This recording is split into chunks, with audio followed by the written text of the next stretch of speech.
Would you look at this? Would you look at this? Slide that over a little bit. Let's slide just over. That's where you want it. Hey y'all, welcome. Welcome to a unboxing video. I have a box of beer here. It comes from Hop Butcher for the World. Listen, Hop Butcher, they send off a lot of beer. To me, they have for several years now, but they send a lot of beer off to a lot of different beer tubers, and I'm not one to do a ton of brewery unboxings.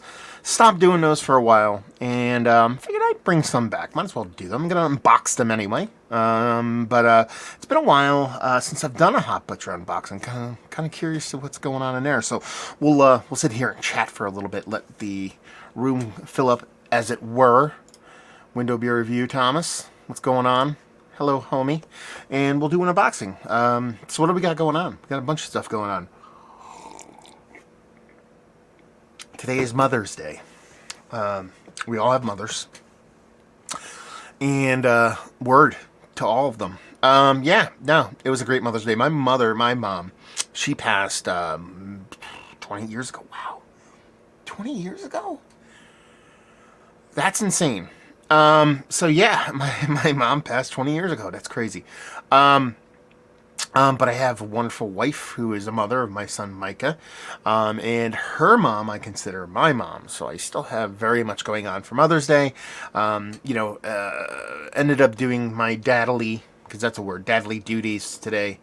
In the form of basically taking Micah all day and kind of hanging out with him and let my wife do whatever she wanted to do all day.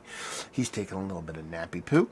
I figured I'd pop on here. We just had a little bit of kind of dinner together and hung out with the family, and I figured I'd pop in and do a semi-quick unboxing and talk about other random stuff. So Mother's Day, happy Mother's Day to all the mothers out there.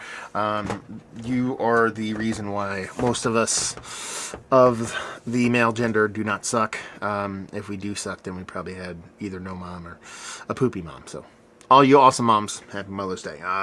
So my wife's doing great. Spring is sprung, so a lot of outdoor work outside of the she shed, which we'll get to. A lot of outdoor work, hanging outside, doing a bunch of stuff like that. It's kind of just that added kind of the washing off of the malaise that long winters tend to bring. So everybody's a little bit happier, everybody's a little bit more chipper. Micah, my son is so cool, dude. Oh my God, my son is so cool. He took his first steps today.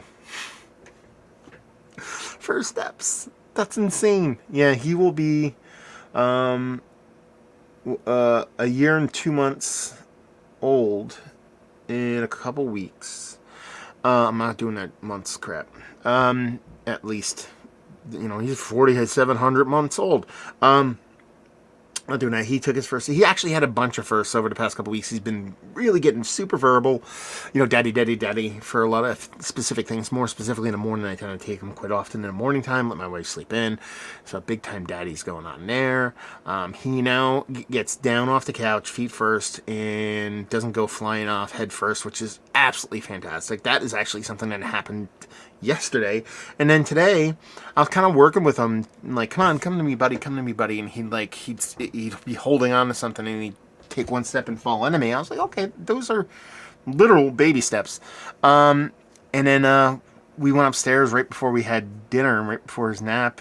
I was like, let me show you guys something. He didn't walk yet, but I wanted to be like, maybe he'll walk and it'll be like a cool moment. Sure as shit, not filming, but sure as shit, I'm like inside the playpen. I'm like, he's holding him. I'm like, come here, bud.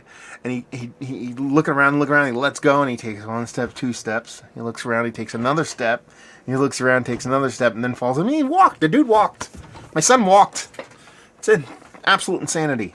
So that was cool. This first nap, I actually went out and did a bunch of she shed stuff.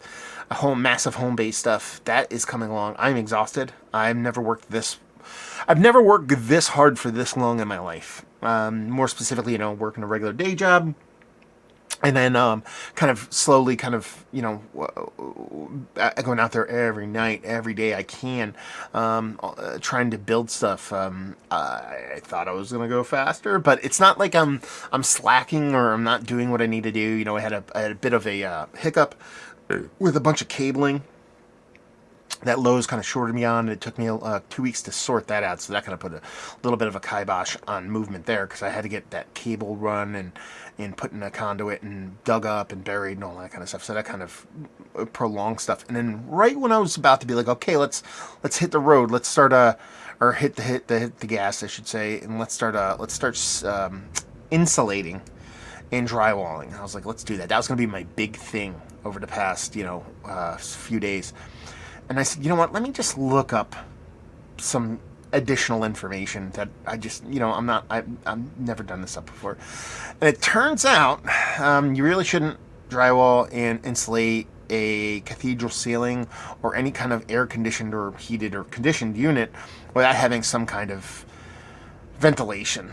Not necessarily for the inside, but for the roof, the ceiling. So you need to have some kind of way for air to pass between the insulation and the roof itself to help move air, to move moisture, condensation, so you don't get dampness and mold and ruin your roof. So I had to put in baffles. I had to figure out how to drill and install soffit vents, which are the vents that would be underneath, because it would go up through the underneath of the eaves, the things in your house that come down, go up underneath those, through the baffles, and then out through the roof, and a ridge vent. There's like a half ghetto ridge vent that was built in mine that's like kind of there, but I'm going to put in like a better one. So that's pretty much my my deal over the past 3 days. It's just been baffles and drilling holes into something I just bought, which is super terrifying. And then we have beer mails. So let's jump into it. Like I said, this is from Hot Butcher for the World. I did not open it yet, but I pulled the label off because I wanted to show you this. This is one of my favorite things about Hot Butcher. More specifically, Jerimiah is the one that sends me the Hot Butcher stuff. I ripped it off so I could tape it so you wouldn't see his or my address. Who did they send this to? The Honorable Matthew Dapkins, MBR Productions. Now, one, I don't know if I'm honorable. I assume that's because I'm judging. I'm the judge, the honorable. Get it? A judge, judge of the beer man. I don't know. I always like that because it's like on my inbound delivery services. I have them for each service: UPS, FedEx, and USPS. That it get an email anytime something's inbound, and all I usually see on my phone is inbound for the honorable, and I'm like, oh, Hot Butcher's coming. So I always dig on that. So they got these extra little tags here. There's any info on them, nothing on the side. They usually use these kind of packers for most of their stuff, but stuff's like rattling around up in here, so I'm not quite sure. Maybe it's old school Hot Butcher stylings, and that they just hucked a bunch of stuff into the. Oh yeah, they just hucked a bunch of stuff. I like it. I like it. Huck it. Gotta huck it. So let's put this off to the side here and give this a whirl. See if they set off. Not necessarily hucked. Oh no, it is a shipper. It just kind of collapsed on itself. It's a different shipper than they used to use. So what do we got going on here? Do we have any dupes? I don't think there's any dupes. Nope, I don't think so. So let's go through what they sent off. A plume of many hues. I'm not going to say that I like the can art, because 99% of these I'm going to love because it jets its demand.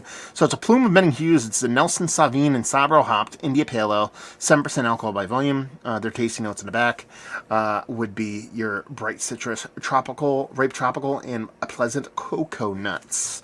And this was canned, I don't know. There's a canning date on there. It just got smeared, as you can see. Hot Butcher actually, I see distro from them, I would say now semi-regularly, out in, I think it's just Pennsylvania. I don't think, they might hit Jersey, but I see it more often than not out in Pennsylvania. But 7%? Sabro? You got my attention. You know you do. Then we have over here, we have Cascade Heavy. 7% Cascade and Citropped India Pale Ale. This is from 4/27, so it's about 2 weeks old. And it says, Mr. Miller, help. Don't know what that means. As you can see, there's your date. That's a cool, art. I dig it. And your tasting notes on this sucker is your zesty citrus, juicy grapefruit, and floral lemon. Ooh, floral lemongrass. I like that. A River in Reverse. Did I ever review this already? Or was it a picture in reverse? No, picture in reverse is Cane. It's a barrel-aged beer. I think I've done this in reverse. Anyway, Chinook and Mosaic Hop Double India Pale Ale, 8% alcohol by volume. This was packaged a month ago, and it does sit on a potato pan, Otis. Again, I'm just missing. There you go. And their tasting notes on this one would be sweet pine, candied grapefruit, and juicy tropical. Okay, I like this label. What's it? Taffy Pull. This is a very busy label. A lot of stuff going on. Very, who's that guy? Warhol-esque kind of vibes on this one, Jetsa. I'm not a big Andy Warhol guy, but hey, I like this one. Let's see if I'm going to read it off the screen. It says bright orange, creamy vanilla, and candied mango. This is a citra hopped saltwater taffy India Pale Ale brewed with sea salt and vanilla. That's a beer, 7%. It's not super high in ABV. I kind of like that. So you got a little kooky madookiness. Rough spun.